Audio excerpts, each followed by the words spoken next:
Kisah Nabi Zulkifli alaihi salam.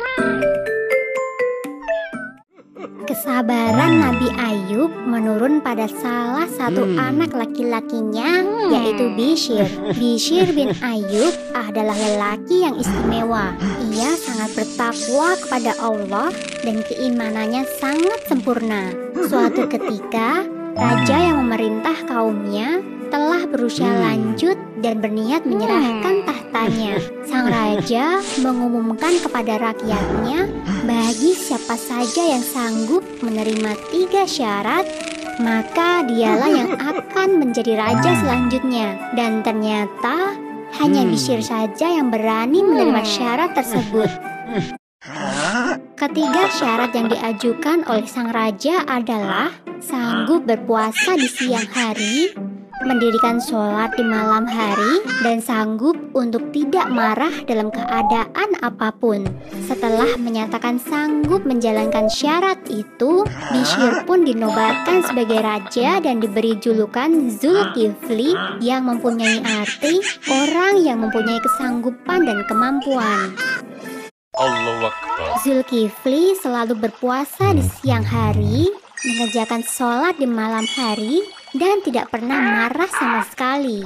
Keteguhan iman Zulkifli membuat iblis tidak senang. Iblis mencari cara agar ia bisa membuat Zulkifli marah. Seusai zuhur, iblis menyamar menjadi seorang kakek dan menemui Zulkifli. Ia mengadu jika selama ini ia telah dianiaya oleh kaumnya. Raja Zulkifli pun meminta sang kakek untuk datang ke persidangan pada esok harinya.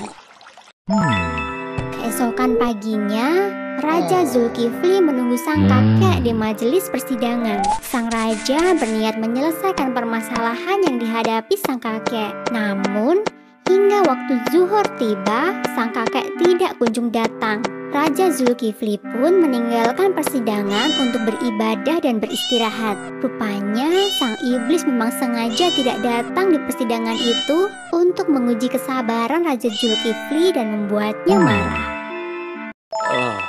Saat Raja Zulkifli hendak istirahat, kakek jelmaan iblis itu muncul kembali. Kakek itu kembali mengadukan nasibnya sambil menangis. Raja kemudian meminta kakek itu pulang dan datang ke persidangan esok hari. Setelah kakek itu keluar dari kamar, Raja Zulkifli pun beristirahat. Ia memerintahkan kepada pengawal untuk mencegah siapa saja yang berniat mengganggunya.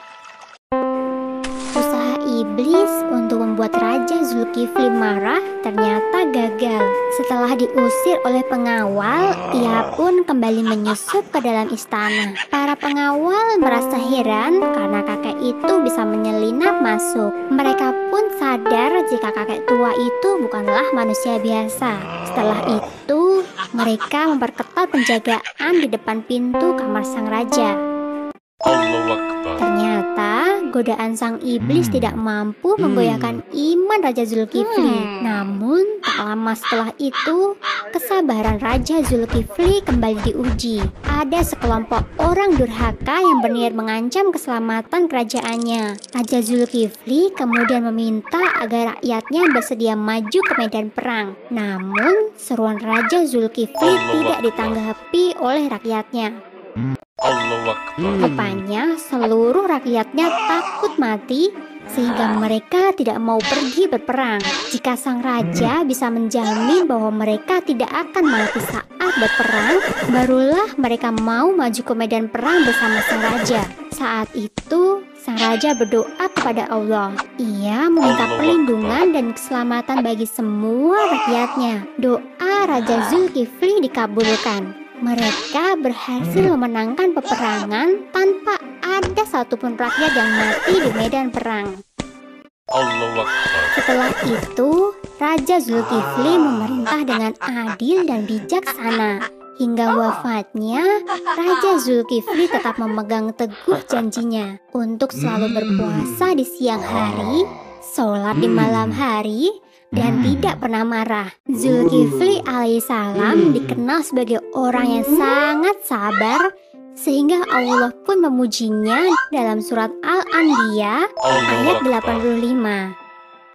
Dalam Al-Quran surat Al-Anbiya ayat 85, Allah menggolongkan Nabi Zulkifli sebagai orang yang sabar. Bunyi ayat itu adalah, "Dan ingatlah kisah Ismail, Idris, dan Zulkifli. Mereka semua termasuk orang-orang yang sabar."